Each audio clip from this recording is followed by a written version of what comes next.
اعوذ باللہ من الشیطان الرجیم، بسم اللہ الرحمن الرحیم۔ سب دیکھنے اور سننے والوں کو السلام علیکم۔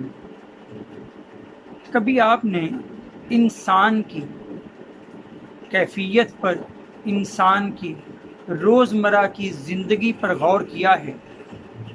انسان جب خود کو دوسروں کے سامنے پیش کرنا چاہتا ہے تو وہ یہ ضرور سوچتا ہے کہ وہ خوبصورت انداز میں اور بالکل نکھرے ہوئے انداز میں خود کو دوسروں کے سامنے پیش کرے۔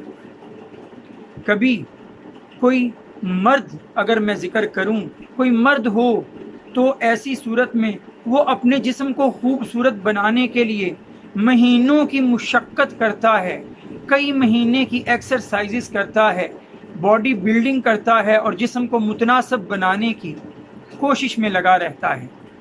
کبھی کسی بچی کو، کسی لڑکی کو کوئی دیکھنے آ جائیں رشتے کے لیے تو وہ لڑکی ان کے آنے سے پہلے 100 جتن کرتی ہے، ڈائٹنگ کا اہتمام کرتی ہے، ایکسرسائزز کا اہتمام کرتی ہے کہ خود کو نکھار سکے، سنوار سکے۔ کبھی غور کیجئے، ہم نے خود کو اللہ کے سامنے بھی تو پیش کرنا ہے، تو کیا مجھے اور آپ کو ضرورت نہیں کہ جب اللہ کے سامنے میں اور آپ پیش ہوں تو ہم بھی نکھرے ہوئے، سنورے ہوئے ہوں؟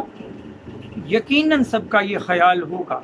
کوئی ہم میں سے نہیں چاہتا کہ جب وہ اللہ کے سامنے پیش ہو تو گناہ اس کے ساتھ لپٹے ہوئے ہوں۔ ہر کوئی چاہتا ہے کہ یہ گندگی گناہوں کی ہم سے دور ہو جائے اور ہم صاف ستھری حالت میں گناہوں سے پاک صاف ہو کر اللہ کی بارگاہ میں پیش کیے جائیں۔ اب یہ گناہ ہم سے دور کرنے کے بہت سے طریقے ہیں، اور ان میں سے ایک بڑا طریقہ وہ ہے جس سے ہم آج کل گزر رہے ہیں۔ یہ رمضان المبارک، دیکھیے کہاں ایک طرف ساری زندگی کے گناہ اور کہاں یہ 29-30 دن کی ایکسرسائز، 29-30 دن کی مشقت، 29-30 دن کا جتن، اور پھر اس کے بعد کیا ہوگا اس کا ذکر آپ کو ایک متفق علیہ حدیث میں ملے گا، یعنی صحیح بخاری، صحیح مسلم دونوں میں موجود ایک حدیث میں ملے گا۔ صحیح بخاری میں حدیث کا نمبر ہے 38۔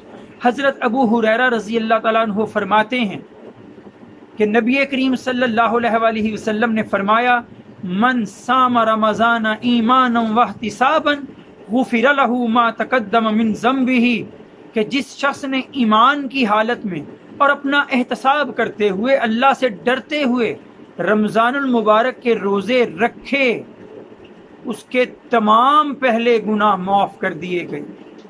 تو کیسا بابرکت یہ مہینہ ہے، یہ 29 یا 30 دن کا مہینہ۔ اس میں اللہ کو راضی کرتے ہوئے ایسے عمل اپنائیے جو اس کی خوشنودی کمانے کے ہیں، اور پھر آپ دیکھیے کہ آپ کی زندگی کے تمام پہلے گناہ معاف ہو جاتے ہیں۔ تو محض 30 دن کی ایکسرسائز اور پھر گناہوں سے دوری، گناہوں سے بالکل پاک ہو کر آپ اللہ کی بارگاہ میں پیش ہوں گے۔ امید ہے کہ میں اور آپ ضرور ضرور ضرور ان 30 دنوں سے استفادہ کریں گے اور خود کو گناہوں سے دور کریں گے۔ وآخر دعوانا ان الحمد للہ رب العالمین۔ السلام علیکم۔